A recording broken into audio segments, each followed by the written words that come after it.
आप चाहे जो है वो सिंधु जल समझौते की बात कर लें, आप चाहे नेहरू लियाकत पैक्ट की बात कर लें। नेहरू लियाकत पैक्ट क्यों हुआ? क्योंकि देश में नेहरू के खिलाफ माहौल बनने लगा था। Sir again as I said कि हम ये सारी बातें करेंगे तो बहुत लंबा प्रोग्राम हो जाए। हाँ। बट राहुल गांधी की इंटेंशन समझना जरूरी है ना।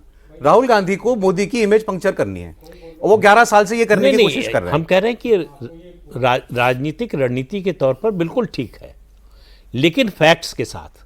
आपके पास फैक्ट्स होंगे, अगर आपकी बात विश्वसनीय होगी तो उसका असर होगा। लेकिन आप अगर पानी में लाठी मारेंगे तो उससे कुछ नहीं फर्क पड़ने वाला। वही काम राहुल गांधी कर रहे हैं। भाई आपके पास कोई एक फैक्ट तो हो। हम कह रहे हैं आप 2004 से राजनीति में हैं और 2014 में नरेंद्र मोदी प्रधानमंत्री बने, उससे पहले मुख्यमंत्री थे।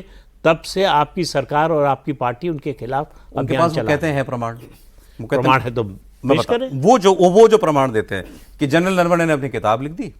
अब जनरल नरवणे ने किताब लिख दी, एप्स्टीन फाइल में हरदीप पुरी का नाम आ गया, और तीसरा अडानी के ऊपर अमेरिका में केस चल रहा है। ये 3 प्रमाण है उनके पास। तो भाई उसका कोई प्रमाण क्या है? उनका बयान है।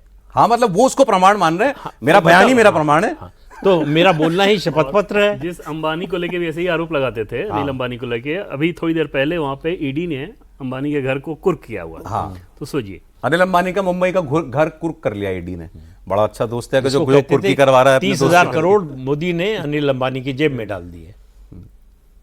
संसद में, संसद से बाहर, चुनाव के दौरान हर समय ये बोलते। एक सवाल अभी राजकुमार जी ने उठाया था, मैं जवाब आप दे दीजिए। राहुल गांधी ने जब कहा कि पीएम इज कॉम्प्रोमाइज, सोच समझ के कहा था या ऐसे ही कह दिया था? अच्छा, आप हमको बताइए कौन सा बयान उन्होंने सोच समझ के दिया? आप उनसे ये एक्सपेक्ट ही क्यों करते हैं कि सोच समझ के बयान देंगे?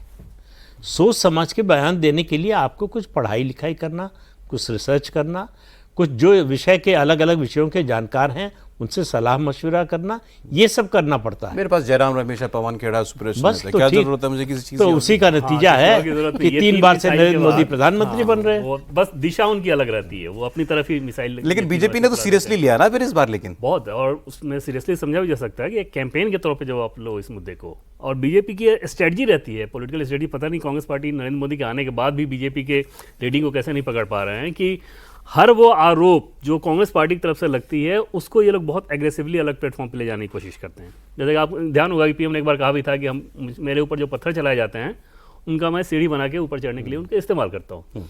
वही बात कर रहे हैं, जैसे इजराइल में जा रहे हैं प्रधानमंत्री, इजरायली संसद को संबोधित करेंगे, वहाँ तिरंगे के रंग से, एक दिन पहले आपने तस्वीर देखी होगी कि किस प्रकार से इजरायली संसद को तिरंगे के रंग में दिखाया जा रहा है। नेतान्याहू अपनी पत्नी सारा के साथ वहाँ आ रही हैं, भगवा रंग को लेकर दोनों में एक एक्सचेंज होता है। नेतान्याहू ने कहा कि कलर आपका पॉकेट स्क्वायर और उसका हाँ सेम कलर जैकेट का कलर है। पीएम ने कहा कि सैफरान।